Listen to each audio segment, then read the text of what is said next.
जो mostly MPAs हैं वो मोहतरमा मरीम नवाज साहिबा के रवैये से बहुत तंग हैं। उज़्मा बुखारी साहिबा मरीम नवाज साहिबा के बहुत करीब हैं। हमने देखा कि मरीम नवाज साहिबा को रिप्रेजेंट करते हुए उज़्मा बुखारी ने स्पीकर पंजाब असम्बली को ये कहा कि जी आप लेक्चर देते हैं, शुक्र है आपकी भी शक्ल देखना हमें नसीब हुई। जो ट्रांसपोर्टर्स एसोसिएशन है और जो अंजुमन ताजरान के वहाँ पे लीडर हैं, सदर हैं, उन्होंने बिल आखिर आज़ाद कश्मीर से कल इतवार वाले दिन से उन्होंने जो शटर डाउन हड़ताल है और जो ट्रांसपोर्टेशन जो बंद है उसको कल ख़त्म करने का ऐलान। डोनाल्ड ट्रंप, जेडी वेंस और ईरान की जानिब से जो जुमलों का तबादला ख्याल किया जा रहा है, जो ट्रांसफ़र किए जा रहे हैं, वो कोई नेक शगुन नहीं है। नाज़रीन, मैं हूँ जाहिद अब्बास नकवी और आप देख रहे हैं हमारा सोशल मीडिया चैनल। आपसे रिक्वेस्ट है कि मैं सब्सक्राइब करें, अपने कमेंट्स ज़रूर आगाह करें। नाज़रीन, स्पीकर पंजाब असम्बली और मोहतरमा मरीम नवाज साहिबा के दरमियान एक सर्द जंग का आगाज़ हो चुका है। कहा जा रहा है कि जो मोस्टली MPAs हैं वो मोहतरमा मरीम नवाज साहिबा के रवैये से बहुत तंग हैं और उन्होंने इसकी शिकायत शहबाज शरीफ साहब से भी की है। ये जो speaker Punjab assembly, Uzma Bukhari, PMLN और PTI के दरमियान ये जो गहमा गहमी हुई, इसके पीछे असल कहानी क्या है, इसका राज हमने निकाला है और अपने सोर्सेज से कुछ खबरें इकट्ठी की हैं। नाज़रीन, एक तो ये कि मलिक अहमद खान के बारे में ये कहा जा रहा था कि शायद ये मियां मंजूर अहमद खान वट्टू या चौधरी परवेज़ इलाही की तरह ये भी वज़ीर आला बनना चाहते हैं।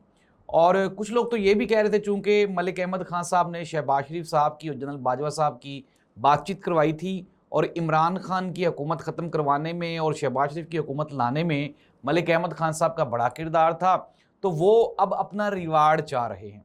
नाज़रीन, कहानी कुछ और है। कहानी कुछ यूँ है कि आपको याद होगा 2024 में जब मोहतरमा मरीम नवाज साहिबा ने वो एक बजट पेश किया, फिर उसके बाद उसके ऊपर जो PTI के अरकान थे उन्होंने प्रोटेस्ट किया। प्रोटेस्ट करने के बाद उन लोगों को मुअत्तल कर दिया गया और उनको नाअहल करने की सिफारिश की गई। मोहतरमा मरीम नवाज साहिबा की ये ख्वाहिश थी कि जो PTI के जो MPAs हैं इनको ऐवान से निकाल ही दिया जाए, लेकिन मलिक अहमद खान ने कहा कि इसके ऊपर हमें कानूनी मुशावरत कर लेनी चाहिए, जिसको लेके मोहतरमा मरीम नवाज साहिबा बहुत नाराज़ हुई। इनके दरमियान आपस में कुछ ना कुछ कहीं ना कहीं आपस में गुफ्तगू भी सख्त हुई, सख्त अल्फाज का तबादला हुआ। तब से लेके अब तक मोहतरमा मरीम नवाज साहिबा मलिक अहमद खान को बिल्कुल भी पसंद नहीं करती। ये सोर्सेज की खबर है। मोहतरमा उज़्मा बुखारी साहिबा मरीम नवाज साहिबा के बहुत करीब हैं। हमने देखा कि मरीम नवाज साहिबा को रिप्रेजेंट करते हुए उज़्मा बुखारी ने स्पीकर पंजाब असम्बली को ये कहा कि जी आप लेक्चर देते हैं, शुक्र है आपकी भी शक्ल देखना हमें नसीब हुई, अल्हम्दुलिल्लाह आप भी आ गए हैं। जिसके जवाब में जो स्पीकर पंजाब असम्बली हैं उन्होंने PTI को थोड़ी सी स्पेस देना शुरू कर दी। नाज़रीन, हकीकत ये है कि मरीम नवाज साहिबा के लिए जो इलेक्टेबल्स हैं, जो वोट लेकर आए हुए MPAs हैं, वो मुतअद्दिद जगहों पे ये कहते हैं कि यार हम तो वोट लेके आए हैं, मोहतरमा मरीम नवाज साहिबा तो अपनी सीट हार चुकी हैं, हारने के बाद वज़ीर आला बनी है, तो हम किस तरह से इनको फॉलो करें।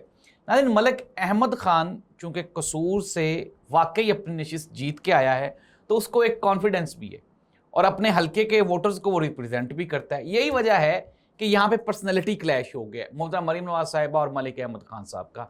अब ये खबरें कि जी क्या मलिक अहमद खान वज़ीर आला बनना चाहते हैं, हर बंदे की ख्वाहिश होती है, किसकी नहीं होती कि मेरी प्रमोशन हो जाए, तरक्की हो जाए। तो ये कहना कि वो हुकूमत के खिलाफ कोई साजिश कर रहे हैं, ये बिल्कुल भी नहीं है। लेकिन मरीम नवाज साहिबा से जो MPAs हैं वो ऑलमोस्ट तंग है। अब नाज़रीन, कश्मीर के बारे में एक बहुत ही अहम और बड़ी डेवलपमेंट है, बड़ी खबर है। वहाँ पे जो ट्रांसपोर्टर्स एसोसिएशन है और जो अंजुमन ताजरान के वहाँ पे लीडर हैं, सदर हैं, उन्होंने बिल आखिर आज़ाद कश्मीर से कल इतवार वाले दिन से उन्होंने जो शटर डाउन हड़ताल है और जो ट्रांसपोर्टेशन जो बंद है उसको कल ख़त्म करने का ऐलान कर दिया। एक बहुत बड़ी डेवलपमेंट है और मैं आपको एक बार दोबारा फिर बता दूं कि ये जो प्रोसेस है ये कोई हुकूमत की कोशिशों की वजह से नहीं हो रहा। इसमें बहुत सारे ऐसे लोग हैं जो ये चाहते हैं कि कश्मीर में अमन व अमान कायम रहे। उनमें मैं आपको ये बता रहा हूँ कि जो लोकल कम्युनिटी के लोग हैं वो ज़्यादा इन्वॉल्व हैं, वरना ख्वाजा आसिफ साहब के बयान ने तो जलती पे तेल फेंकने का काम किया था।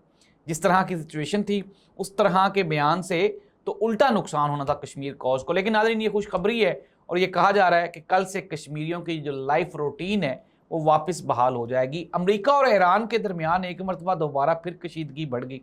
हुआ कुछ यूँ कि एक जहाज़ गुजर रहा था अबनाए हरमूज से, وہ اس راستے سے نہیں گزر رہا تھا جو ایران نے ڈیفائن کیے. کچھ گزرگاہیں ایسی ہیں جو ایران کے بہت قریب ہے، اس کے اوپر جب وہ گزرا تو اس کے اوپر ایران کی جو پاسداران انقلاب فورس ہے انہوں نے حملہ کر دیا. اس حملے کے جواب میں امریکہ نے بھی جو ایرانی میزائل جو سائٹس ہیں ان کو اٹیک کیا، ان پہ نشانہ بنایا، جس کے جواب میں ایران کی جانب سے یہ موقف سامنے آیا کہ ہم نے بھی جو دوبارہ پھر مڈل ایسٹ میں جہاں جہاں امریکی اڈے موجود ہیں، جہاں سے یہ فلائی کرتے ہیں، جہاں سے ہمارے خلاف یہ ایئر سٹرائکس ہوئی ہیں، تو ان کو ہم نے نشانہ بنایا. ناظرین، Donald Trump, J D Vance اور ایران کی جانب سے جو جملوں کا تبادلہ خیال کیا جا رہا ہے، جو ٹرانسفر کیے جا رہے ہیں، وہ کوئی نیک شگون نہیں ہے. لیکن ناظرین، ایک مرتبہ دوبارہ پھر پاکستان نے انٹرفیئر کرتے ہوئے دونوں ممالک کو معاہدے پہ قائم رہنے کے لیے اور آنے والے دنوں میں دنیا کا امن و امان قائم کرنے کے لیے کنونس کیا، اور یہ جو کریڈٹ ہے یہ عاصم منیر صاحب کو جاتا ہے. اس دعا کے ساتھ کہ اللہ اس ملک اور قوم کا حامی و ناصر ہو. اللہ حافظ.